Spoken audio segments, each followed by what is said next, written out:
New Zealand politics has a lot of problems. One of these problems is an emphasis on style over substance. Politicians are happy to talk passionately about the problems of our society, but when it comes to solutions, they are silent. Most of them offer desperate half-measures at best. Some of them actively offer to make the problems worse. They will acknowledge countless issues, but they won't make any serious effort to address them. They will speak like radicals, but govern like moderates. The only thing that they fear more than regression is progress. Stagnation seems to be the norm. Just look at the previous Labour government. They criticised neoliberalism and spoke positively of socialism. And then they governed like moderates. They possessed huge power, yet their progressive reforms and serious policies were few and far between. They acknowledged problems, they spoke about them passionately, but they did very little to address them. Now we have an even worse government, a government that speaks about problems while actively making things worse. Talking passionately about problems is not good enough. We need action, we need policy, we need solutions.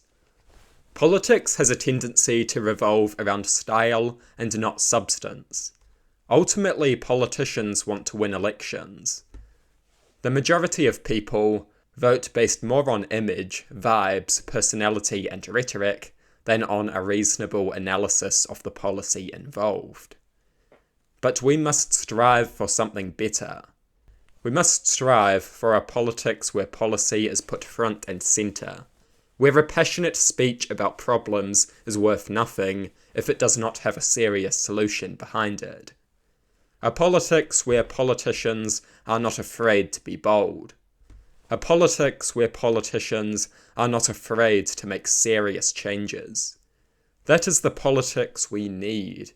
That is the politics that this country deserves. Our society could be so much better if only people were more willing to stand for something, to push bold policy.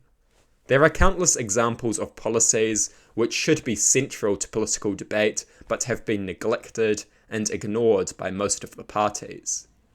A capital gains tax, a tax-free threshold, New Zealand becoming a republic, a ban on big money political donations, a proper constitution with a proper Bill of Rights, electoral reform, compulsory unionism, the encouragement of democratic worker-owned and operated businesses, and I could go on.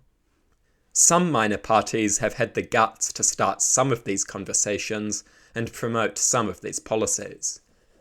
But some minor parties is not good enough.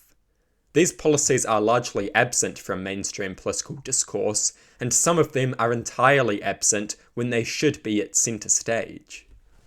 These are major transformational policies that are long overdue. They should be part of the discourse. They should be central to the debate.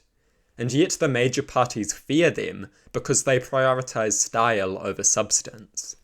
They would rather stand for nothing and govern than stand for something and risk losing an election.